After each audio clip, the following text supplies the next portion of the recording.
Scoop Jackson with the play-in tutorial. Lakers and Timberwolves in the play-in tonight. Anthony Davis has been a monster against Minnesota this season, scoring 38 points in both meetings. Minnesota's without two players tonight. Rudy Gobert suspended in the aftermath of his dust-up with teammate Kyle Anderson. Jaden McDaniels out indefinitely after breaking his hand punching a wall. As both teams look to advance to face the Grizzlies, here's how they both fared during the regular season against Memphis. The Timberwolves split the season series with the Grizz, while the Lakers were one of 4 teams in the league to have a winning record against Memphis. NBA champ Matt Barnes with us now. Matt, earlier we heard the Timberwolves are actually 8-4 without Rudy Gobert. So how do they beat LA tonight and make that 9-4? Jay, I don't know if that's happening, to be honest with you, and I think it's for the 2 reasons you mentioned. Obviously, losing Gobert, I kind of questioned, is that something you suspend someone on knowing this much is riding on the season? Then obviously I think the Jaden McDaniels loss is going to be huge. A young, up-and-coming defensive star, a guy that probably would have spent most of the time on LeBron this series. So they're really at a defensive deficit, and I really feel like the Lakers are getting hot at the right time. Since the All-Star break, they have the best record, 4th best defense in the league, and I really feel like this team is starting to hit their stride at the right time. So this is one of those rare years where obviously we're still talking play-in, but I really feel like the Lakers, once they're able to get past Minnesota tonight, can make a run in this Western Conference, because I really feel like the Western Conference is still pretty much up for grabs. All right, Matt, hang tight. Let's get over to Elle with more on tonight's other game. That's right. Let's go to the East. Heat hosting the Hawks in the 7-8 game. Winner of this game will be the 7 seed. They would face the Celtics. The loser will play the winner of the Bulls-Raptors game, which would determine that 8 seed. But since, we like to look ahead, we're going to do that. Here's how they both fared against Boston. Miami, able to hold their ground against the C's. They went 2-2. On the other side, Atlanta struggled, going 0-3, being outscored by 13.3 points per game. We have yet to say anything positive about the Hawks today. I'm going to have to talk to management. Matt Barnes, between these 2 teams, who do you think could pose the bigger threat for the C's?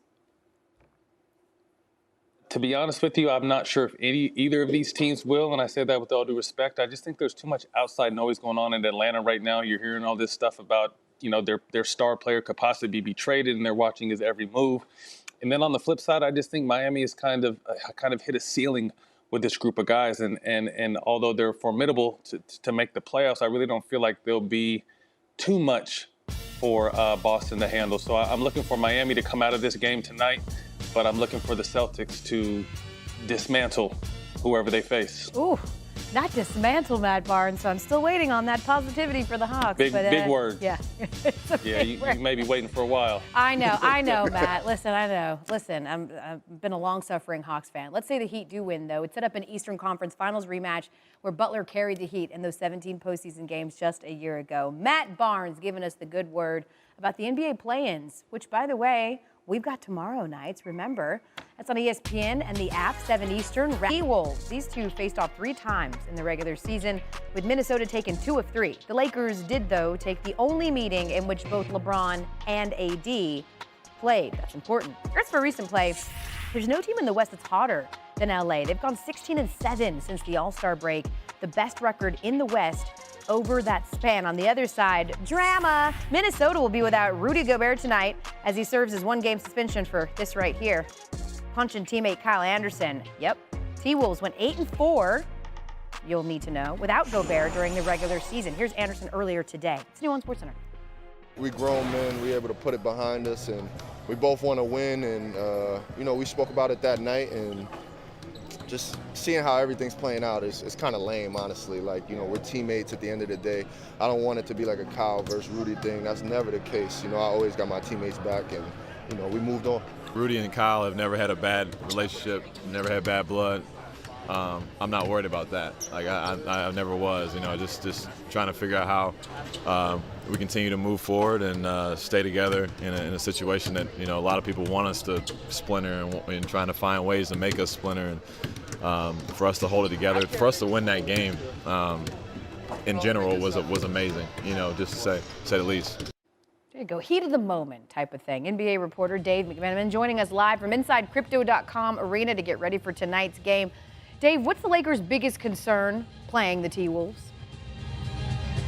Well, Anthony Davis told me when I asked about the absences of Rudy Gobert and Jaden McDaniels that he actually views the Wolves as more dangerous offensively now with the players that are going to be getting time in their absence. You're talking about Kyle Anderson, we just heard from, back in his college town where he played at UCLA. Certainly someone with more of an offensive skill set than those two players. Also, Taurean Prince getting time off the bench, another guy who can get up and down the court. So Davis's point was we need to focus on ourselves defensively. The Lakers had some slippage late in the season. Lakers coach Darvin Ham told me we need to focus on corralling Mike Conley at the point of attack, stop him throughout the entire possession. If the Wolves get up a shot and miss it, we got a defensive rebound. Because if you allow guys like Anthony Edwards and Karl Anthony Towns to get extra possessions, they can find an offensive rhythm. And as LeBron James said over the weekend, both those guys can drop 40 on you if you're not careful. Yeah, and again, for the folks that didn't hear me as I sort of just said it really out of the side of my mouth, 8-4 are those T-Wolves without Rudy Gobert. Maybe a case of addition by subtraction. Dave, thanks. For more on tonight's other game, we get it over to Jay. Yeah, Elle, in the Eastern Conference, the Heat and Hawks face off in the 7-8 game, which will be a rematch of the Eastern Conference first round from a year ago, a series the Heat took in 5 games. We remember. Okay, as for this season, though, Atlanta and Miami faced off 4 times during the regular season with the Heat taking 3 of 4. Right. It's not going well for you, is it? All 4 of those games decided by 8 or fewer points. Trae Young struggling in his career against the Heat, including the playoffs, averaging 5.5 turnovers a game, his second worst against any opponent. That wasn't good. No. None of those were good for you. No bright side? Here's Jimmy Butler with more in tonight's matchup. Alan? I'm going to do whatever it takes for my team to win, night in and night out. And honestly, I could care less what anybody writes. If I'm a good basketball player or a bad basketball player, as I take on, tomorrow's matchup and we get that dub, we'll worry about what goes on down the line. But I think I'm going to be a decent basketball player at the end of the day. We're comfortable, with him leading us and him being the guy, to really, lead us and take us, over the next couple months, whatever it is. So, we're going to follow his lead, and we're all aware of, Jimmy Butler's time, and this is the time when he gets going. And we're excited. I know I'm excited just to be out there with him as a competitor. All right, let's talk about this series with ESPN and NBA reporter Nick Friedel. Nick, what's the mood like in the Heat locker room going into tonight? Jay, they feel great, and they feel great because they have Jimmy, and they fully expect him to rise to the challenge and be the guy that he's been in the postseason for this team. I have covered Jimmy since he came in the league, and Jay, I can tell you, as he's trying to tell everyone, I don't care what people say, I don't care if we're the underdog. Yes, he does. He pays attention to everything. He knows who is saying what.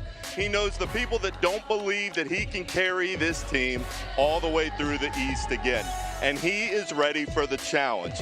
The part that stands out to me in watching him in these last couple weeks and in listening to him yesterday is him saying, I'm not worried about the intensity tonight. This is a guy who's been in big games, but Jay, this is also a guy who played in a play-in game in 2018 for the Minnesota Timberwolves, scored 31 points. They made the playoffs for the first time in 14 years. That was 5 years ago to the day. Jimmy is ready for the moment. He lives for this stage, and the Heat feel great because they know that he's going to deliver. This for anyone who's wondering, why do you keep talking about Jimmy? Elias Sports Bureau says Jimmy Butler is one of 2 active 20-point-per-game scorers who has played at least 100 playoff games and raises their points, rebounds, and assists per game in the postseason. So he just gets better. The other guy is Paul George. Nick Friedel, my dude, thank you. More NBA play-in tournament ahead on SportsCenter. Mike Wilbon